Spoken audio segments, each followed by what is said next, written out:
Wait, Rob, I can't hear you. I don't know if anybody else can. Allow Rob to reintroduce himself. He's been on vacay. It was just working, I promise. No good. Nothing yet. Mic check. Hopefully everybody can hear me. Can anybody hear Rob? Kenny? Richard? Check out those mic settings on the bottom of the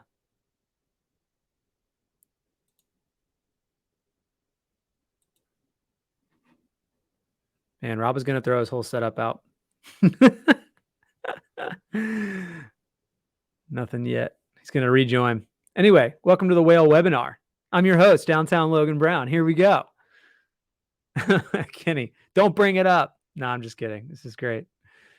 No Robinsons. Join the stage. Boom, we got him. Nothing. Okay, nice little. Did you turn it on and off again? All right, folks, we're back. We're back in business. I'm back from the Vision Quest. It was fantastic. Right. Really enjoyed Europe. What do we got? Let's do some latest news first. Have you made the switch to Threads? What do you think about that? Yeah, I've made the switch to, well, not the switch. I still go to Joined, Twitter, I guess. but I've joined it. I'm trying to figure out like why. I'm trying to figure out if I would totally get off of it. The problem right now is I really don't want an extra social media app, but recently, I don't know if everyone's Twitter's been the same. I'm sure they're doing a lot of testing right now. I'm getting a lot of like content displayed to me that just makes zero sense. The algorithm seems really weird, but I don't know if that's just me. Are you getting that too? Yeah, I'm getting that as well. I'll tell you what though, where I kind of missed, because I was very, very bullish on Threads. I thought they rolled it out in a very clever way. The spilled tea supposedly is that they weren't going to launch for another 4 to 6 months.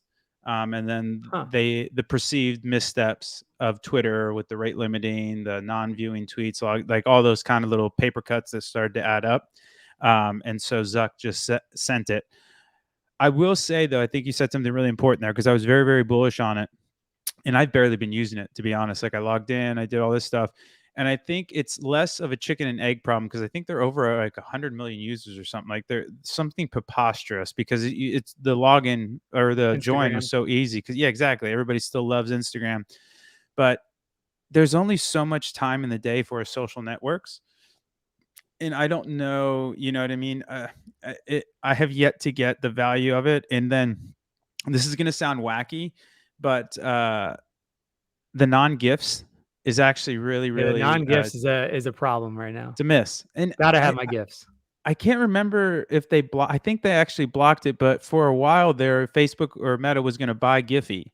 And I don't know if that got bought or blocked or what have you. But anyways, yeah. Is anybody in the chat or watching on Threads have anything to do with Threads? Oh my gosh, we got Tony C in here. Let's go, Tony. So I don't know. I was very bullish. I did a whole nother episode with Chase on how bullish I was on Threads. I laid out all this stuff, because they also have, Twitter has some really challenging economics to economic headwinds with the interest on the loan for the 44 billion. Twitter, I think Goldman marked it down already to 24 billion, so 20 billion in value already evaporated. They have a massive interest payment that they have to hit every year, but I don't know. I'm less bullish on it now, because again, I didn't think the chicken and egg problem was kind of solved. That's like the cold start problem is really one of the challenges with social networks. But the second challenge, and I think more prescient, is kind of what you alluded to, where does it fit into my life? Like, does it replace Twitter? I don't think it's there yet to replace Twitter. And personally, I'm usually only Instagram, Twitter. Right now, I'm old, so I don't use Snap for messaging or anything like that. So yeah, I don't know. I think we'll see where it all lands. I think, again, there was a bit of, they launched it really early, so there was a lot of half-baked stuff. I don't think it's horribly implemented. I just haven't found the stickiness yet. I do really enjoy the threaded replies. I don't know if you saw that, but there's like reply, so very Reddit-esque. But I don't know if anybody has anything into the chat that wants to comment on that. Yeah, I guess we can also address kind of the elephant in the room, if you will. So we had some pricing changes, not necessarily increases. And so Um, the communication strategy that was used wasn't necessarily the most ideal. But essentially, the three biggest pillars are most people are actually going to pay less per month. So around 75% of our users, their bill is actually going to go down. Our entry level plan went from 300 to 129. So actually more people can use it for cheaper. And then we also have, if you have any legacy stuff, let us know. We'll make everything right for you all. And then lastly, we're going to have Free Willy, our forever free plan, launching in August. So if you guys have any questions or anything like that there, let me know. But yeah, I think that's just play, Richard, with BIG Threads Messenger. I mean, it is the interesting thing about Threads is you can't delete your Thread account without nuking your Instagram account, which I thought was a little interesting. Great business move, but a little sketchy sus because most people love Instagram. I love the idea how they really distanced themselves from Facebook, and it's an Instagram app, not necessarily a Facebook Meta app. So I thought that was really interesting. But yeah, we'll see how it all shakes out. I am definitely less bullish on Threads than I was, say, a week ago, which is kind of interesting. But yeah, I mean, social networks are just really hard, and I think the biggest thing that Threads is going to have to contend with is incentivizing creators to make great content. Like at the end of the day, content is king, and the people that are going to make the best content are going to go where the most eyeballs are. And so I don't know. We'll see where Threads lands, but I was, like I said, very bullish, and now I've cooled to a lot of my hyperbolic takes, if you will. I think I might have been a little bit too excited for that, but that's what us pundits do, right, Logan? We got to turn up the heat. We got to have some fun with it. So that was Yeah, really that's one interesting. thing. The one thing about Threads, though, and we can talk about pricing too if you want, but with Threads, here's what I am bullish on. Hit me. Big opportunity to come out of the Yep. gate by giving people better engagement.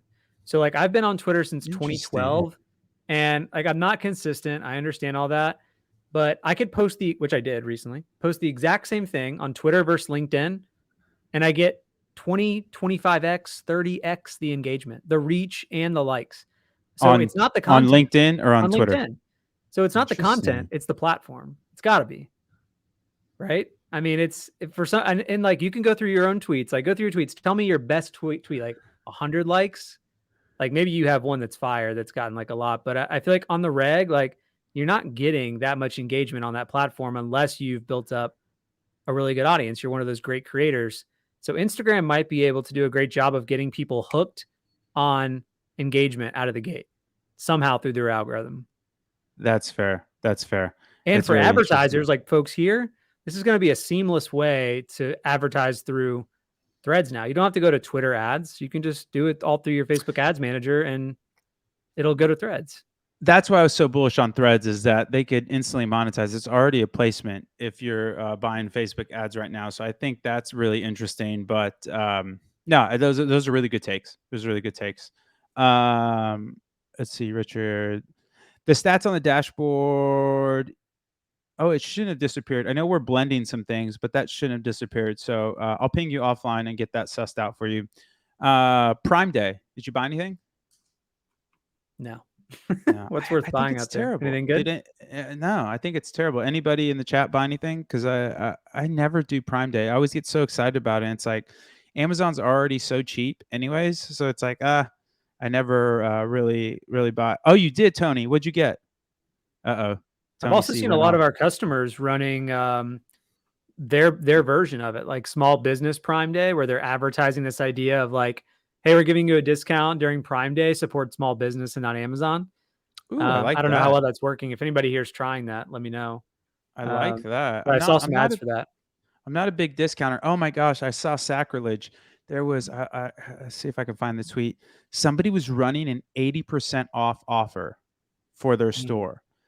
And there was how'd you get a carte blanche hat off of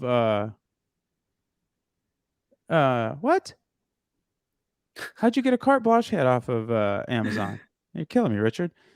Surge protector. Oh, you got an espresso machine. Okay, an espresso machine I would be very into. I'm actually in the market for one of those. So I need to grab one of those. But anyways, going back to that 80% off kind of coupon type of thing.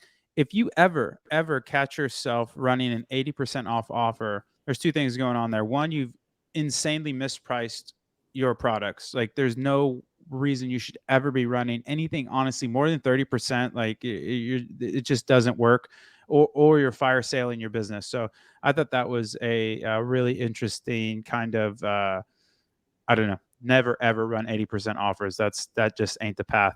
Um, there was one thing, a little bit of life advice kind of thing. I found a really cool. So there's a great book called Better Than Before. Better Than Before, I think so.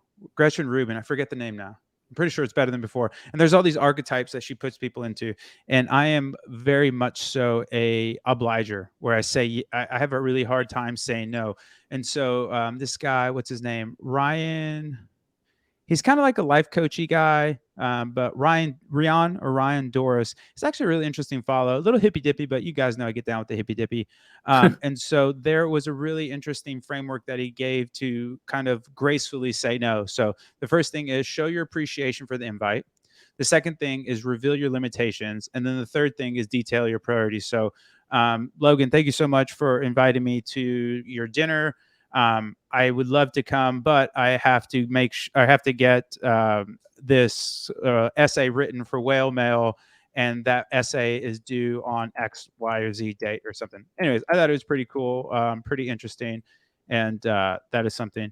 Oh, Tony did some Prime Day angles. Yeah, we'll have to sync on that, Tony. That's interesting. It's very interesting. Yeah, I'm not going to give away our customers, but I saw a few apparel clients of ours Doing some doing Prime it, and Days. it seems pretty cool. Like I even saw an ad from one of our customers yesterday, maybe today or something. They just did a recording. Maybe you've seen these ads, but like it was just a recording of them scrolling through their site on their phone, and then a text overlay. And I I was love like, that. I wonder how well that works. Like I was like, I wonder if that's doing good. Like it was I love that. like the easiest piece of content ever. One of the things, and actually this might be Powerful Kenny Riot Society. Oh, I was rocking some Riot Society during my Vision Quest, Kenny, and I also love the new Back to the Future, which looks great too. Hmm. One of the big hacks I've seen that has been a big boost for conversion rate from people that are running apparel brands is actually size the model. So if you have people Hmm. modeling the clothes, this is 5'9", they're 185 pounds or something like that, and it gives people a little bit more reference points because sizing is a huge deal in terms of apparel, where a lot of cuts are different, things of that nature. So just a little hack tidbit there. That is Um, literally like, they might do it. I'm not gonna. I don't want to. Anyway, Ben, I talk to you at True Classic all the time. You might already be doing this, but like the fit that I see in the ads is like too tight for me, and that's why I literally don't own any of their shirts. 'Cause I'm too nervous. It's gonna be like tight around my chest and my arms, like too much. And exactly. but I don't know. They could be wearing like a small, and I'm like, oh, okay, they're just sizing down, but I have no idea. Or they're really tall or something like that, right? Or Yeah, short, and you don't know kind of what's going on there. So no, I think that's really interesting as well. Um, yeah, I think this is the one. No, this isn't the one actually. Where is it? Anyways, we're kind of off in the weeds already. Let me jump. We have a quick pricing question. To my knowledge, Amazon will not be integrated into your revenue. I will triple check on that, but I'm 99% sure we are not counting Amazon revenues because we don't really give the whole breadth of the Amazon insights. It's essentially some really basic metrics to run your business off of, but not necessarily really integrated properly. Speaking of integrations, though, we have Recharge coming, so you won't have to do the Shopify tag anymore. That should be coming pretty soon. And then, yeah, Kenny. but you So, can combine it. It could create a custom metric, right? Just combine order revenue with Amazon revenue, yeah, right? yeah, absolutely. He was more so talking about because our Oh, the pricing is pricing. revenue based, where it should not. It should only be your Shopify revenue being taken into account for your revenue tiers. But it's a really great question, Kenny, and we should probably be more um, uh, I guess not transparent, but make that more of a point to tell people that Yeah, that it's just Shopify or that whatever. is just Yeah. the Shopee revenues. Great question, Kenny. Okay, cool. All right, Logan, you posted in the Whale Webby chat. You got some cool stuff for us, right? What we Yeah, got? but We you got actually this. just reminded me of something that I got to tell everybody about. Oh, hit me. Um, anyone listening now or after this is posted on YouTube, we're going to be launching hopefully by next week, subscription analytics, not only for the summary page, but for the pixel. So recharge will be natively integrated and we'll have like brand new columns in the pixel table for you that have like first time subscription order, recurring subscription revenue, which is essentially like the LTV, right? So you could look at a longer period of time, like 60 or 90 days, and see how much revenue is coming from a single ad. And then we're also going to do churn because we'll have churn events. So you'll know Ooh. like how much churned revenue, or just how many, the count of customers that are churning from a specific ad.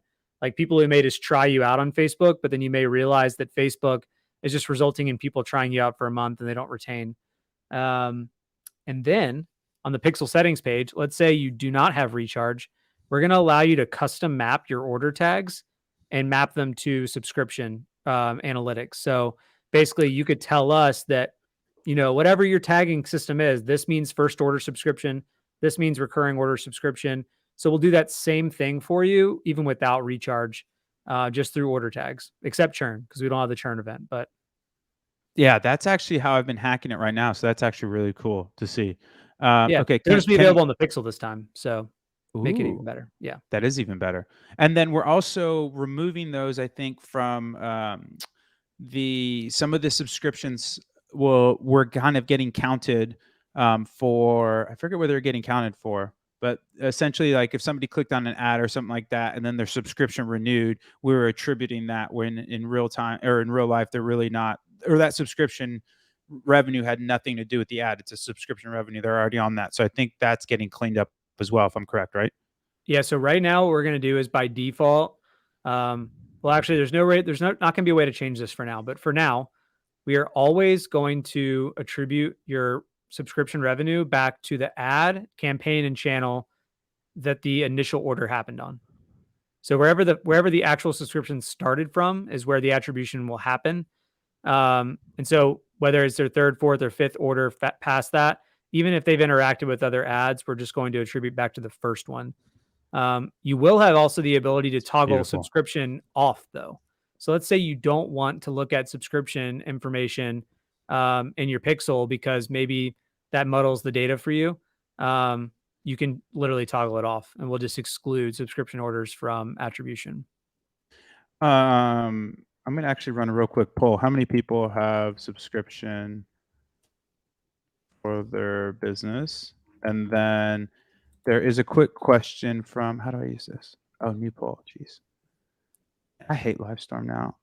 Can't You believe have bad taste in your mouth. well, there's just a special place in hell for people that don't have a okay, go in there and throw that. If you see that poll on there, let's see how many people actually have a subscription. And then we had a couple questions from Kenny, and then we'll get into the triple well stuff. Okay. On the summary page, the Amazon checkbox, he put sorry in the summary page. Also, the Amazon checkbox you select, you see Amazon in your summary disappeared. Will that be back? I didn't know that went away. The Amazon checkbox.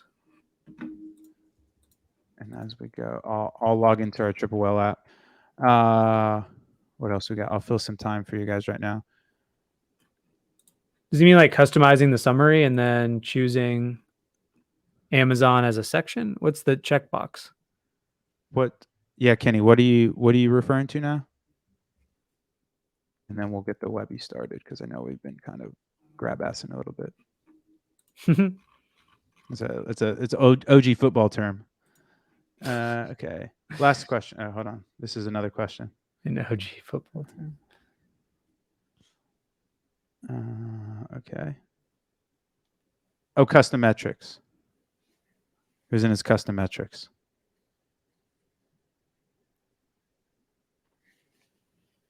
Maybe we'll Kenny, we'll ping you offline because it sound there. I'm not super positive on what's. Oh, there was a small box where you could turn. Oh, yeah. Where you had the summary page where you could show Amazon or not Amazon. I forget where it was.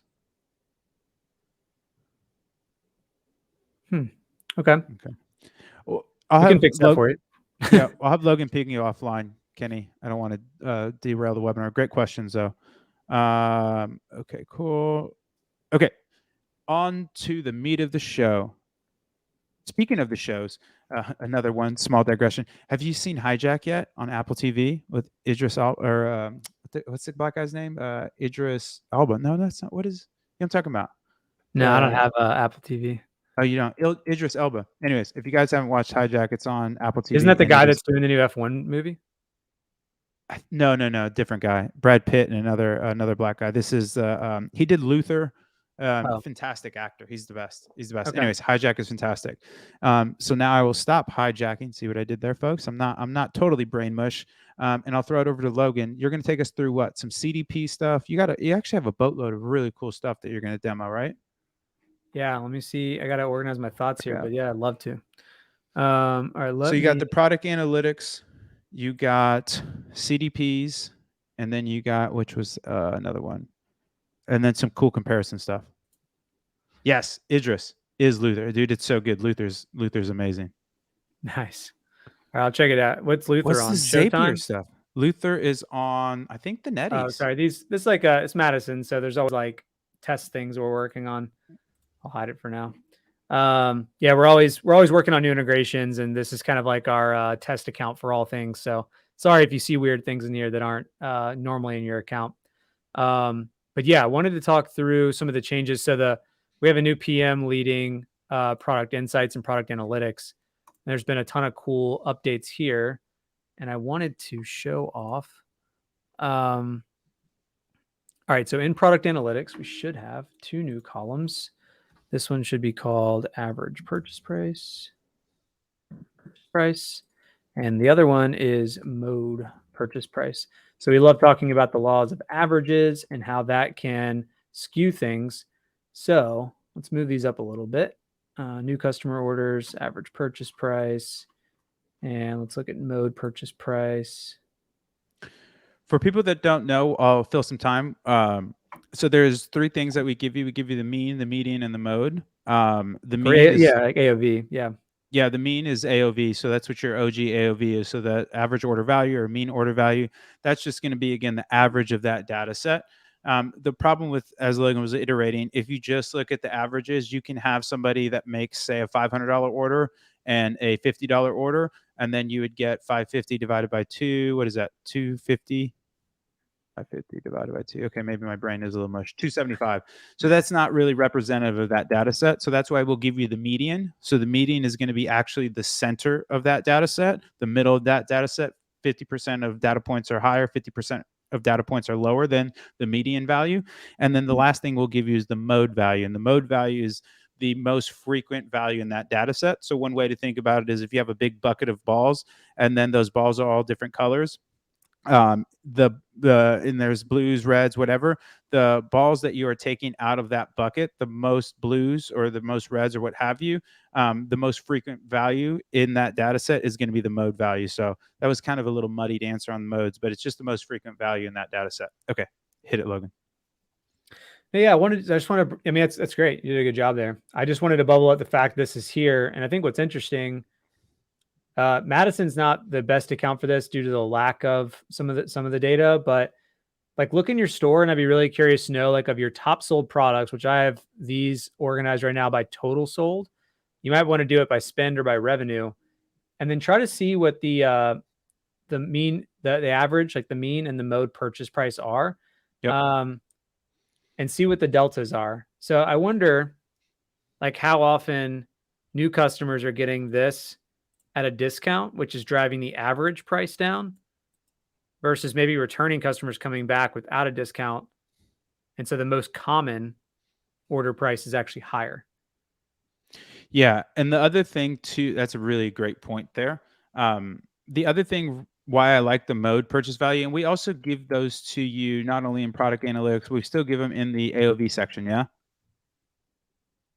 Say it again one more time. So when you go to the AOV section, it'll still Yeah. show you the mean, median, and mode, and you can actually look at that in total.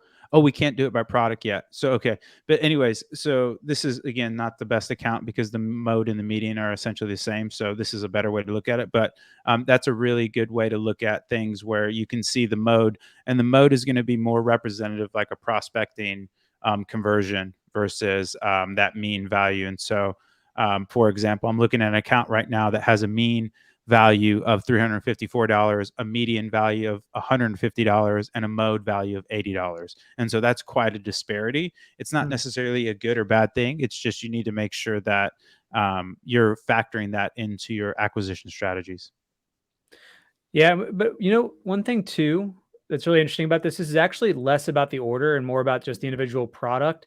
So what you could do, let's say you're new to a store or you really want to understand over time like how things change. Yep. Where's the graph? You could graph this Oh, that's cool. like so, and think about this. Let's say I just want to focus in on this guy, the Lulu 2 strand. I could choose like this year, and I could try to find out where I guess that here we go. What I could try to find out is like, where did we start discounting this product heavily? Yes. Like, how interesting is that? That's total sold. So let's see if it's here. Mode. Wow. So it's 35 bucks, 35 bucks, 35 bucks.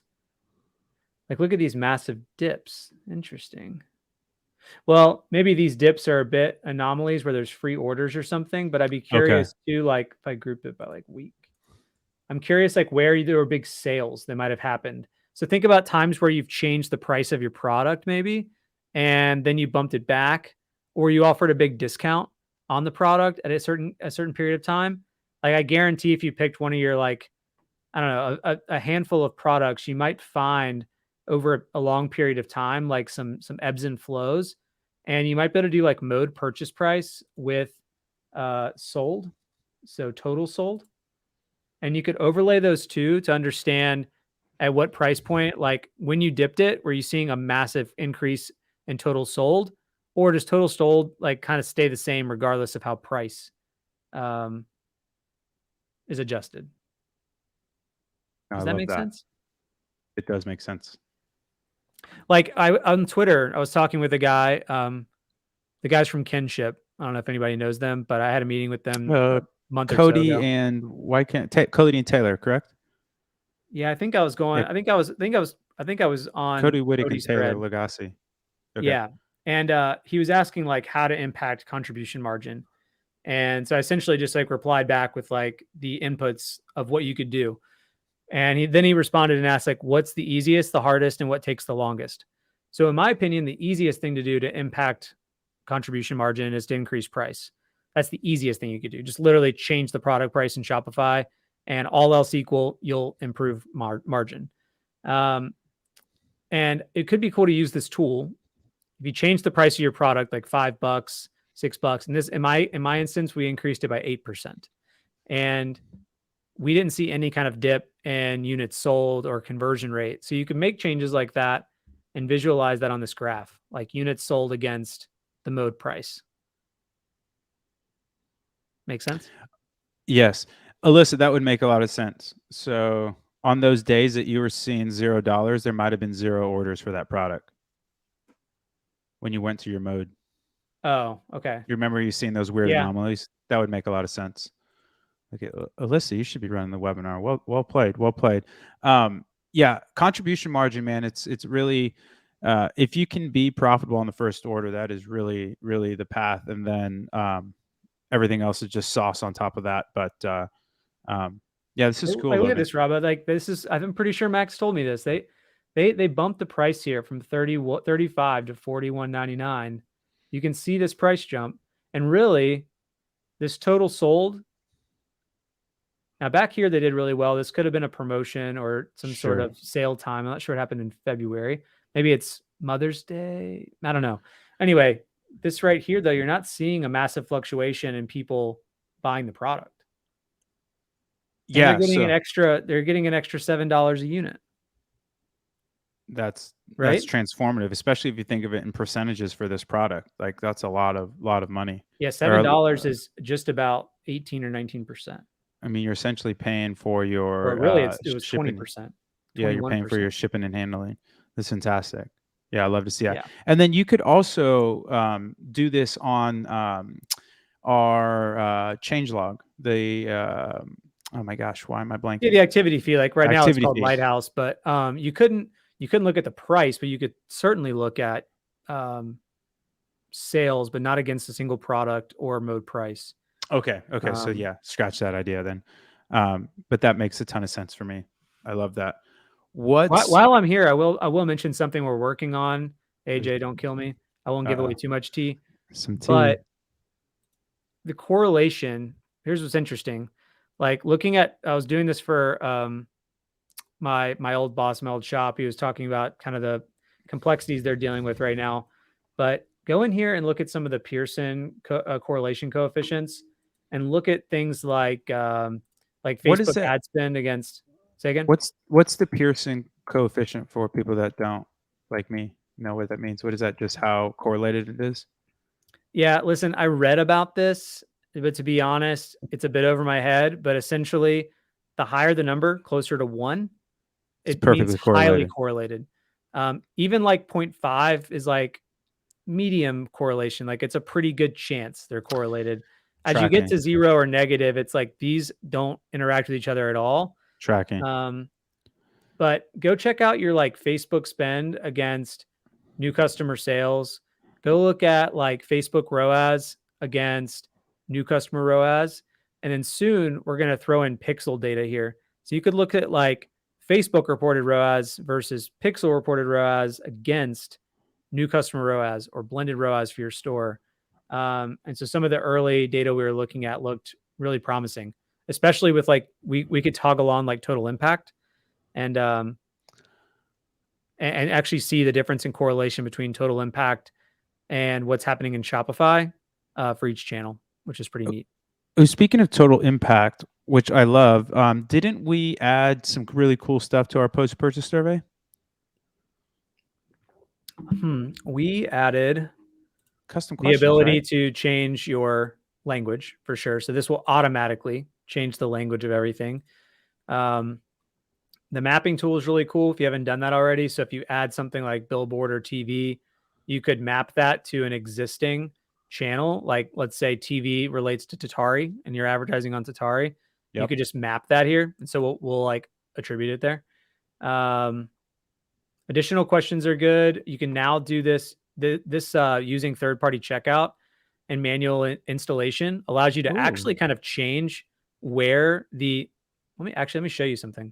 So you could take these manual installation instructions, and as long as you're like somewhat of a developer engineerish, you could change exactly where you want the survey to be displayed. And when I was working with the developer on this, one really cool thing he showed me, which I'm not sophisticated enough to show you, but show you like legitimately. But I'll give you an example. I just need to pull up an order. Let's just go to this order. Well, I don't want to show off anybody's. Anyway, that was a bad idea. I feel like their address would have been shown, but essentially, like in the Shopify checkout, you mhm. have the middle pane, which basically shows you where your survey is. There's third-party upsells that are there, and then it's like your address and the things you ordered. On the right-hand side, I think it has like the total, maybe the two product line items, and the total and discount. You could change it to where like your survey could be shown in the right panel if you wanted to. Not saying you want to, but like let's say you're trying to see if it improved conversion rate on the survey itself, you could put it there for a period of time and check it out. So Love that. that was pretty cool. Let's see what else happened in product analytics or CDP. Um, oh, the CDP, man, this is neat. So let's go in Let's here. go. Purchases from Facebook. Check this out. Isn't that cool? So now you can go into any segment you build and you can actually see analytics on them. And Now so that is interesting. you could look at purchasers who clicked on a Facebook ad versus purchasers who came through TikTok. And over time, you can actually see what their AOV is, their order frequency, their LTV. And then soon you're going to be able to kind of click on anybody's, which hopefully I'm not giving away too much here with people's stuff, but don't email these people. You'll be able to, you'll be able to click on their journey, like on the individual and kind of see all the steps they're taking on your site, which is neat. That is interesting. Speaking of acquisition, how do you recommend people really approach Q3? Because we got what? We got Labor Day on the 1st, back to school, August through September, Halloweenies on the 31st, and then Black Friday, Cyber Monday. Is there anything you would recommend or dissuade people from trying in terms of how they are setting up their Q3 acquisition strategies? Yeah, I would I know definitely it's get a kind of a big calendar going. question. No, I mean, the calendar was huge for me. So I just used Google Sheets, and every single tab I just made into a monthly grid, and I literally blocked out my weeks by days. Yep. And so I put my cadence in there for the messages I wanted and kind of like a quick blurb about who I'm kind of targeting. And then like the key moments that are happening. Raba just mentioned like a handful of different like calendar moments that are happening where people may want to Hmm. buy. I think this is like a great moment to go through acquisition using those key moments to try to get them into the brand right now. Yes. And what I would like, I mean, we've harped on this a bunch in this podcast or whatever you want to call it, webinar, but there's a huge opportunity to fill your customer base up Yes. now and get them like and have them engaged through the cyber period, the Cyber Mondays and the Black Friday. I think you can take a bit of a hit on CPA now to get them in the door. And as long as you don't lose them on the unsubscribe, or even if you do, I'll talk through a tactic there. But um, this is your chance to fill the funnel for the second and third purchase that will hopefully occur in November and December. Oh, I So love that. that's in like my calendar. Now we were in a different position than I think maybe some people listening to this are, but we were launching a new product every 3 or 4 weeks. And so it kept everything very fresh and fun. So I think one thing is like think about what your ad creatives are. And this is also a great point now, a good time now to find out what your kind of winning creative styles are, because by October, you're really gonna, depending on whether or not you're using an agency or it's all in house, you got to have a lot of creative made and ready to go, in my opinion, for the whole like holiday season. Hmm. And I think you should use a lot of the creative analysis you're doing now. Anything you want to test, do it now. I don't think the holidays is, in my opinion, the time to be testing too much. I think you want to Yeah. get it out there, keep your winners, kill the losers, but likely you'll have a really good idea of what the winner should look like based on the analysis you're doing now. Yeah, I couldn't agree with you more. And honestly, the other thing too that I would recommend where, and feel free to push back on me, but when you look at kind of that calendar and you can track your revenue and see where your peaks and valleys are, I would try and drop products during those valleys and not necessarily during these big promotion times because you're already going to have the velocity of promotion, and a new product drop is kind of just a natural boon to sales. And so if you can drop products earlier or not, and I guess there might be some times where you want to dovetail a product drop with seasonal stuff, for example, like a Halloween shirts or whatever. But I would just say if you can time those product drops to be in the valleys of your revenue to help smooth out that revenue curve is a little bit more advantageous than dropping it when everybody's already buying. Yeah, I could agree with you too. I think I mean right now we're already in in Q3, but It's crazy. a couple of things to think about because I nerd out about it on a couple of brands where I really pay attention. Huckberry is one of those. So they're Yeah, much bigger than a love lot Huck of Berry. you out there. No offense to anyone, it's just their big brand. But one cool thing I saw them do last year is that maybe it was 2 years ago, they officially launched like this wax trucker jacket, really to compete with the Barbers of the world. And a lot of their audience wears Barber, but like this is the American made version. Barber's made in the UK, and they made it a little different, bit of a different silhouette. And it was their best selling product for like 2 years straight. So I remember like it seemed like their big strategy last year was to push really hard on acquisition against that product. They knew people wanted it. As soon as like fall vibes started hitting, like probably in August, it was like full steam ahead on getting them in the door and getting them in the ecosystem on that product. And it was kind of like a launch of sorts. And maybe they launched even like another color or something. Right. Uh, but then around the holidays, I did see them drop the price on it by like 20% or something. And their whole vibe then was like, this is our best selling product. We never ever discount it.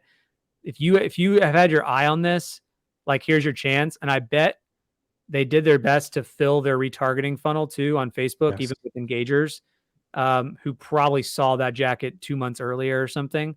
Um, so yeah, I think keeping it simple, but they were doing a bunch of different creative around it. Um, so my opinion is get your content calendar ready. Make sure you're doing creative testing now. Think about what your products are going to be and how much inventory you need in stock.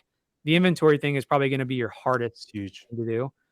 Um, but do your best to forecast on that. We have a forecasting feature coming soon. I don't have the details yet, but they're working really hard on it.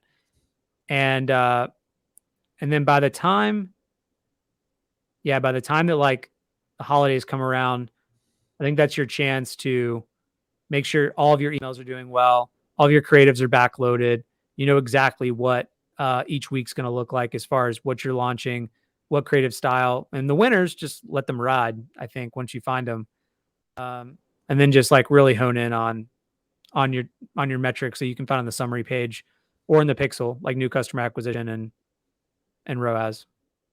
I'm totally tracking there, and I think that's if you the more I almost think of it like potential, like the more potential you put into those buckets, the more you're going to be able to extract it. Especially if you're thinking like if you keep all things equal, if you can still extract X or Y conversion rate, and your conversion rate doesn't change, but you're converting from a bigger pie, it's really you can start to make a money machine. So amazing stuff there.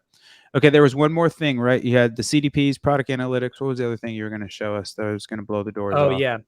Well, I think the CDP is really cool. I don't want to give away people's data, so I apologize if I gave away too much there. But um, go to the CDP, build segments. Once they're built, click on them, and you can actually review the individuals who are in there. Soon you'll be able to click on them and see more.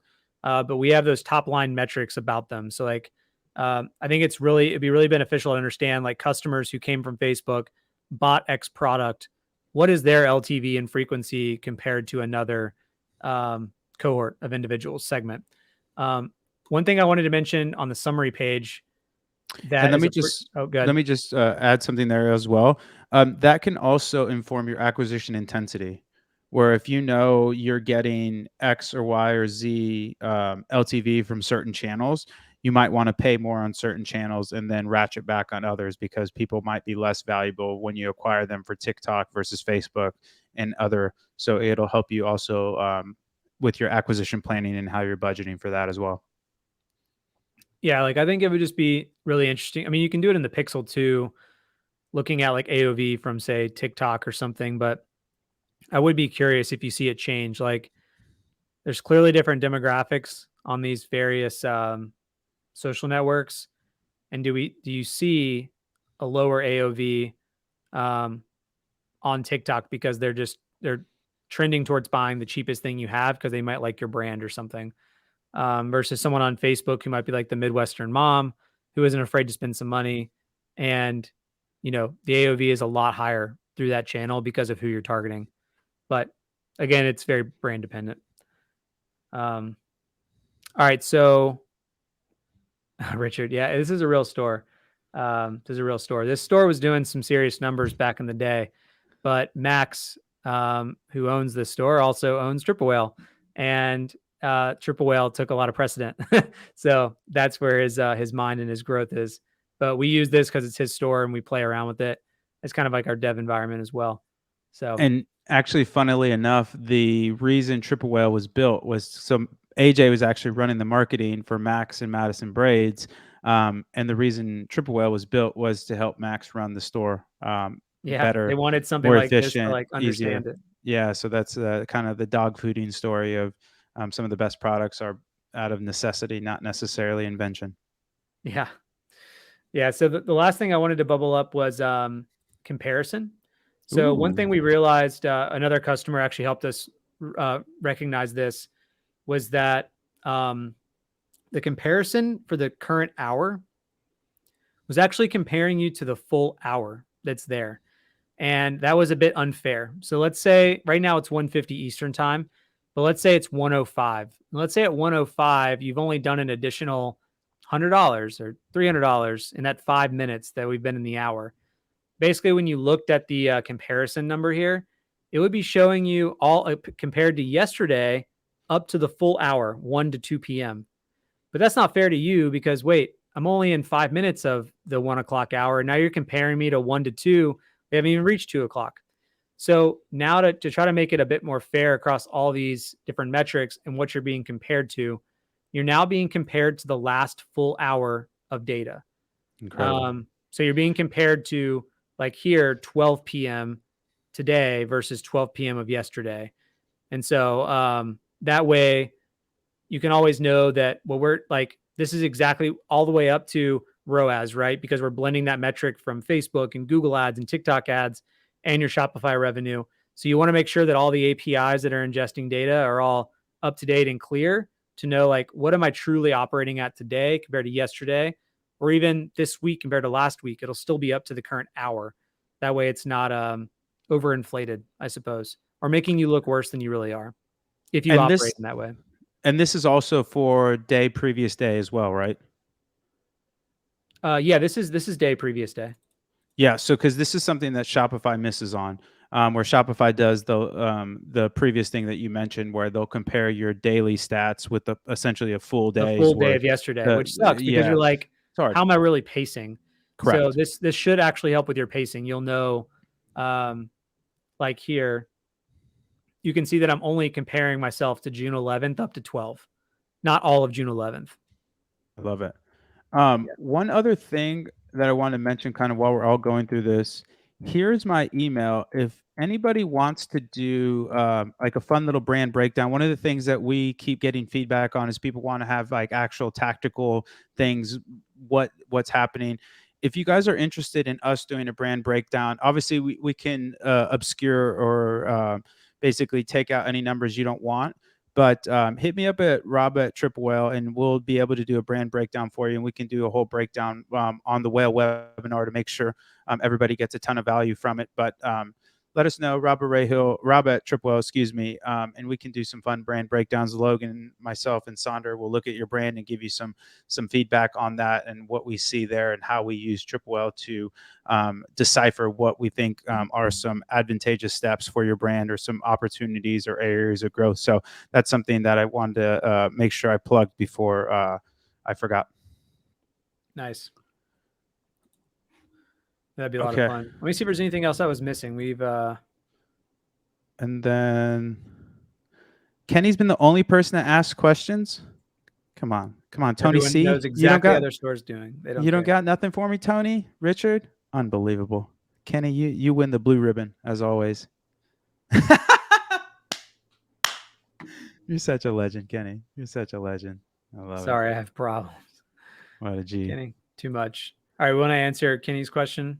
Yeah, we'll do some. Okay, perfect. Yeah, hit it. Yeah, the answer for now is no. There's no real rhyme or reason other than we were like, we were we were just thinking through it, like how many questions do we want people to ask, and I think we just kind of arbitrarily chose two, to be honest. Like, I think to build more than two, we really need to invest more in the UX of that builder page and make it more of like a flow type thing. Right now, it's just like a listicle style, and you would just be scrolling for days. Like if we just let unlimited questions come through. But it's certainly top of mind. It's certainly top of mind. Um, yeah, we're between a rock and a hard place there. Like the post purchase survey is great.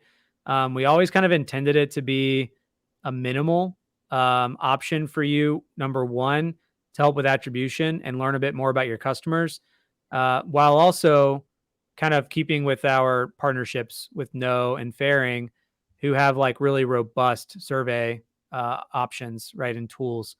So I feel your pain. We've been prioritizing a lot of other like really kind of like groundbreaking style features that are taking precedent right now. Richard, that's a fantastic. So I think maybe next week, that's what we'll do is we'll put together some metrics that Logan, myself, and Sonder like to use in terms of how we would modulate acquisition intensity. It's a really, really good question. It's a big question. So I think it would be great for Logan, Sonder, and I to kind of marinate on it. And I think all three of us will have some pretty we'll probably end up at the same place, like all roads lead to Rome, but we'll probably have different ways to get there. So that's a really, really interesting way in terms of what kind of proxies for scaling do we look at if we want to spend more money, where we want to spend it, how much we want to spend, and what time we would scale up. So very, very good question, Richard. Love you guys. Okay, cool. We got Kenny's. Let's see what else we got. We got 4 more minutes. What else do we want to talk about? We have What's going on with the road anything shows? cool. We did Chicago. What's next? Ooh, good question. The Q3 would be, or Q3 was Chicago? No, because we were supposed to go to, we did what? Q4 Salt Lake. So the next one was coming up. It's supposed to be Amsterdam, but I think that got punted to, I think we're going to do London now. So the next one will Wow. be Shoot me the London. I'll have invite. to check. I've never been to Yeah. London, Robin. Hint, Oh, hint. yeah. It's Yeah. it's a really beautiful city, incredible city, super expensive. London and Paris are what I dub real money cities, where, yeah, they're undeniable. To be fair, like whether you like them or don't like them, they're incredible cities. Like they're just top floor, but they're proper expensive. They're real money cities where you're gonna spend a nut, and then Paris is on the euro, which is stronger than the dollar, and then London because they let or England because they left the UK or the EU is now on the sterling pound, which is even stronger than the euro. So conversion rates aren't great. That's why we need to throw another one in Canada. You go up to Canada and you feel like a baller. It's like what, That 91 that cents on the dollar or something? What is it? yeah, that CAD is not doing great. So it's great to do that. What else? What else? So I think for next week we'll do those scaling metrics. Like I said, if you guys want any brand breakdowns, Logan, Sandra, and I are happy to jump on your brand, jump into the Triple Whale store, and do kind of a review of your brand. What else? We'll do I mean, next scaling week we can metrics. definitely talk about recharge too, for anybody who's on Oh recharge. yeah, yeah, definitely. We'll definitely go into subscription. So let me make a note of that as well. Subscriptions. Is there anything else you guys are wondering about, excited about, want us to pontificate on, have any questions about? Alyssa, Rich, James, what else we got? Kenny, you've used up your quota. We're not asking you. Tony C, I mean, we can do some agency stuff if you want, if that's your jam. What else we got? Yeah, so for next week we'll do what metrics to look at and how to scale, what to look at in triple whale, knowing when to scale, at what intensity. We'll also dive into the new recharge integration on subscriptions.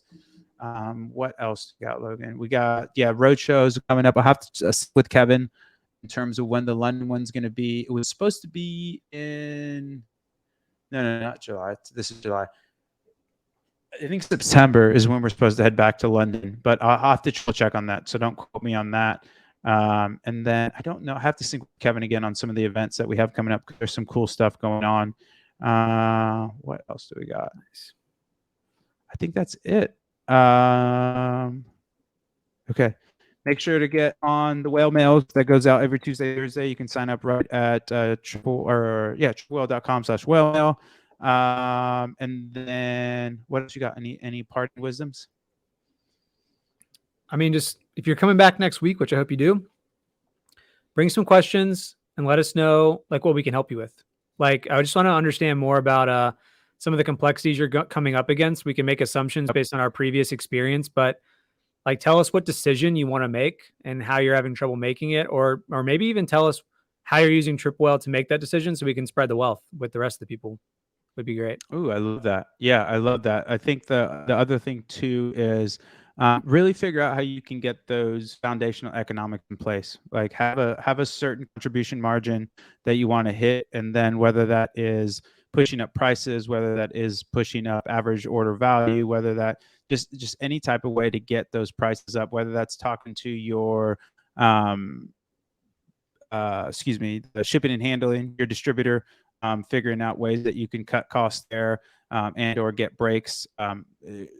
This is going to be a time, man. If you can get your economics in place, you're really going to shine. I know there's been a little bit of headwinds, but I'm pretty bullish on Q3, Q4. I think there's going to be a really strong quarter for a lot of brands that have it in place. And then, yeah, I think the other thing we can talk about too is not in 2 weeks, we can talk about how we think of the marketing ecosystem, whether that's email, organic, and how to build that up. And then also the order of operations. If you're just starting out, or if you're looking to expand and you have these basic building blocks in place, what is the next move for you all? So as always, thank you so much for joining the first whale webinar back, even though we missed Sandra. So I guess the real one will be the next one. Right. So amazing. You guys are the best. Like I said, whale mails, follow Logan, follow me.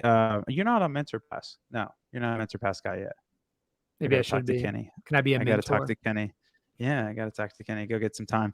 And then don't forget, if you guys want a brand breakdown, hit me at Rob at Triple Whale with the store that you want the breakdown on, and then we can sync on terms of what answers you want, and then we can obfuscate any data to make sure that you're not giving away the keys to the kingdom. But love you guys. Thank you so much. We'll see you next week. Logan, you're the best. Thanks, brother. Thanks, dude. Later, guys. Bye, everybody.